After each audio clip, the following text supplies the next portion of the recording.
اللہ تعالیٰ یوں فرماتا اقترب للناس حسابہم، لوگوں کے حساب کا وقت قریب آ چکا، وہم فی غفلت معرضون، اور وہ اترائے ہوئے غفلت میں پڑے ہوئے ہیں، منہ پھیرے ہوئے ہیں۔ لوگوں کو اس بات کا اندازہ ہی نہیں کہ حساب کا دن کتنا سخت ہونے والا ہے۔ میرے عزیزو، جب نبی پاک صلی اللہ تعالیٰ علیہ وسلم نے یہ ارشاد فرمایا کہ میں اور قیامت ایسے ہیں جیسے دو انگلیاں قریب ہیں، 1400 سال پہلے رسول پاک صلی اللہ علیہ وسلم نے یہ فرمایا تھا کہ قیامت اتنی قریب ہے جتنا دو انگلیاں قریب ہیں۔ اور اب کے زمانے میں تو قیامت کے سلسلے میں جو حضور پاک صلی اللہ تعالیٰ علیہ وسلم نے نشانیاں بتائی تھی وہ تقریباً پوری ہو گئیں، بڑی نشانیوں کو چھوڑ کر۔ اور یہ بھی حدیث پاک میں ہے کہ اگلا زمانہ اتنی تیز گزرے گا کہ تمہیں اس کا اندازہ ہی نہیں ہوگا، زمانوں پر زمانے آتے چلے جائیں گے۔ یہ جو آخری وقت کی نشانیاں ہیں، میں صرف مختصر سا ایک پیغام دوں گا۔ شعبان کا مہینہ ہے، یہ رسول پاک صلی اللہ تعالیٰ علیہ وسلم کا مہینہ ہے، اور رمضان کے بعد سب سے زیادہ حضور پاک صلی اللہ تعالیٰ علیہ وسلم کو روزے کی حالت میں کسی مہینے میں دیکھا گیا تو شعبان کا مہینہ فرمایا گیا۔ کبھی کبھار پورے شعبان کا مہینہ حضور صلی اللہ علیہ وسلم روزے سے رہتے، اور یہ ارشاد فرماتے کہ یہ مہینہ ایسا ہے جس میں سارے لوگوں کے اعمال اللہ کے حضور جاتے ہیں، پیش کیے جاتے ہیں، اور میرے آقا فرماتے ہیں اس حال میں میرے اعمال پیش کیے جائیں اللہ کی بارگاہ میں کہ میں روزے کے عالم میں ہوں۔ جب میرے اعمال پیش کیے جائیں اللہ کی بارگاہ میں تو میں روزے کی حالت میں ہوں۔ تو یہ شعبان کا مہینہ جو اب رمضان المبارک کے قریب کر رہا ہے، لیکن بعض بزرگوں نے یہ بھی فرمایا شعبان میں موتیں بھی کثرت سے ہوتی ہیں۔ لوگوں کا یہاں پر حساب کتاب 15ویں شعبان کو جو اب شب برات آنے والی ہے لکھ دیا جاتا ہے، سال بھر میں کیا کیا ہونے والا ہے، کتنے لوگ جانے والے ہیں۔ کئی لوگوں کی کتابیں بند کر دی جاتی ہیں۔ حدیث پاک میں یہ بھی ہے کہ فیصلہ اللہ تعالیٰ فرشتوں کے حوالے فرما رہا ہوگا، حالانکہ جب ہم ماں کے پیٹ میں تھے تبھی لکھ دیا گیا ہے کہ کتنی عمر ہے، لیکن فرشتوں کو جو ٹرانسفر کیا جاتا ہے سال میں ایک مرتبہ، اگلے سال ان کا کیا کیا ہونا ہے۔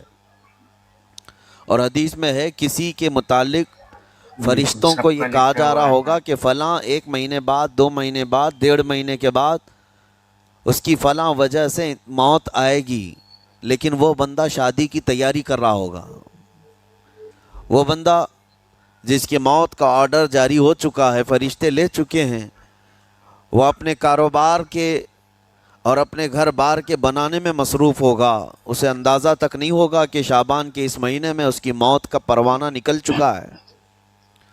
اسی لیے میں عرض کر رہا ہوں قرآن کی آیت اقترب للناس حسابہم وہم فی غفلت معرضون، اللہ فرماتا ہے لوگوں کا حساب بہت قریب آ چکا جبکہ وہ غفلت میں پڑے ہوئے ہیں۔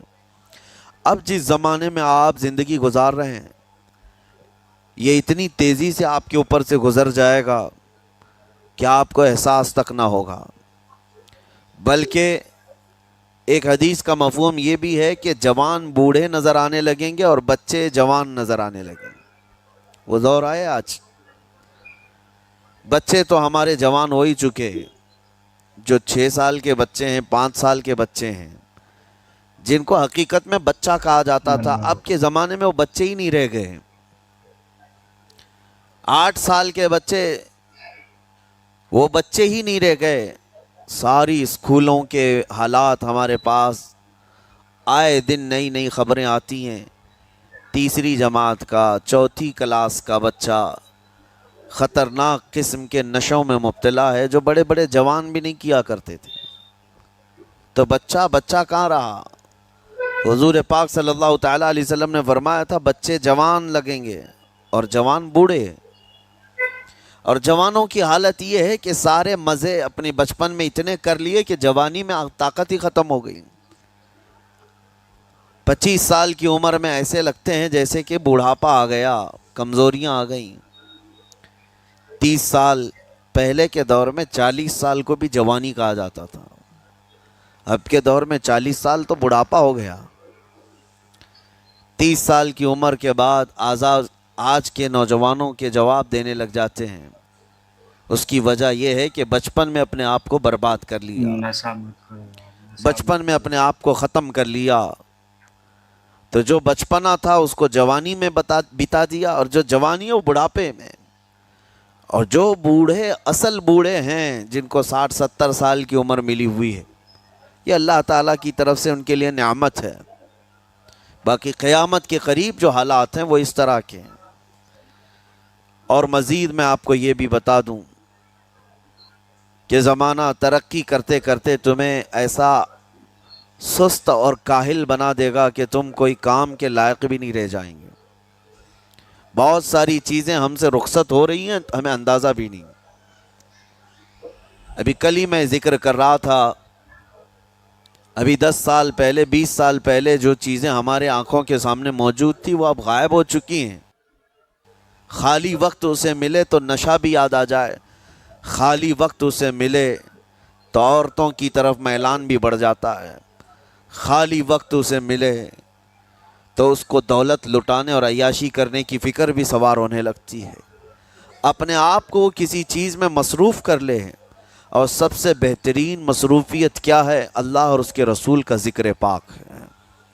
یہ سب سے بہترین مصروفیت ہے کہ تم نے اپنے آپ کو اس میں مصروف کر رکھا تو اللہ تعالیٰ دنیا کی تمام مصروفیتوں سے تمہیں آزاد کر دے گا، برائیوں سے آزاد کر دے گا۔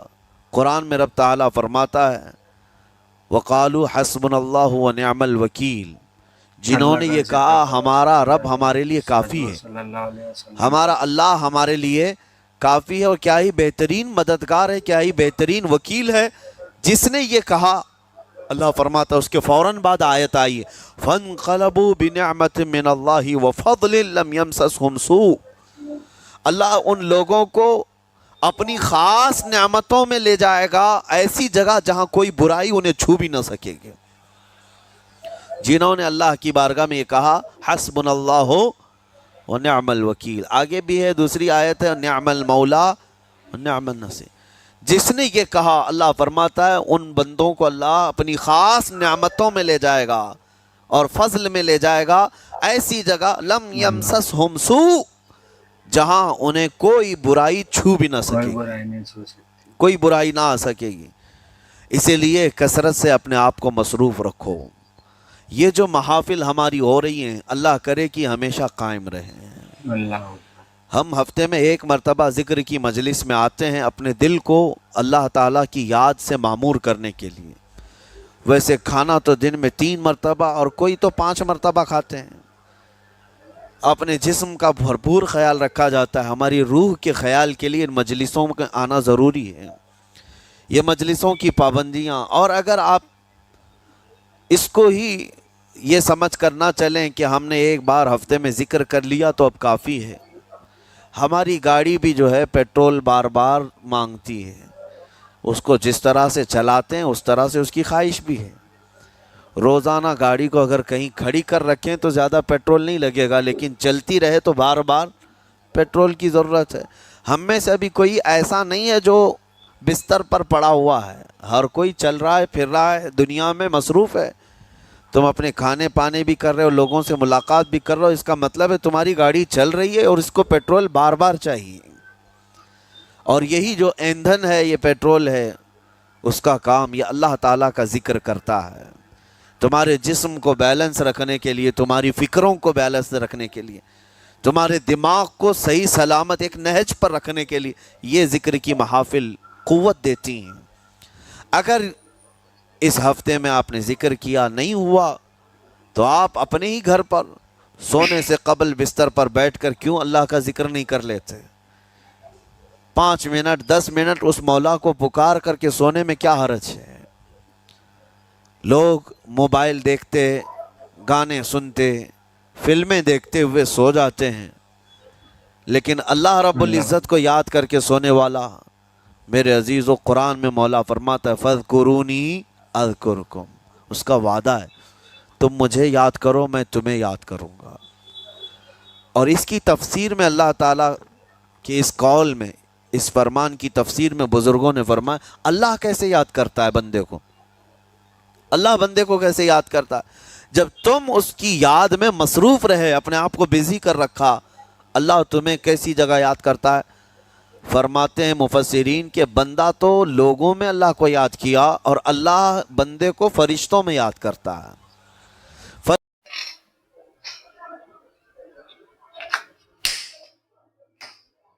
دوستو، اللہ تعالیٰ کا ذکر ہمیشہ کرتے رہو،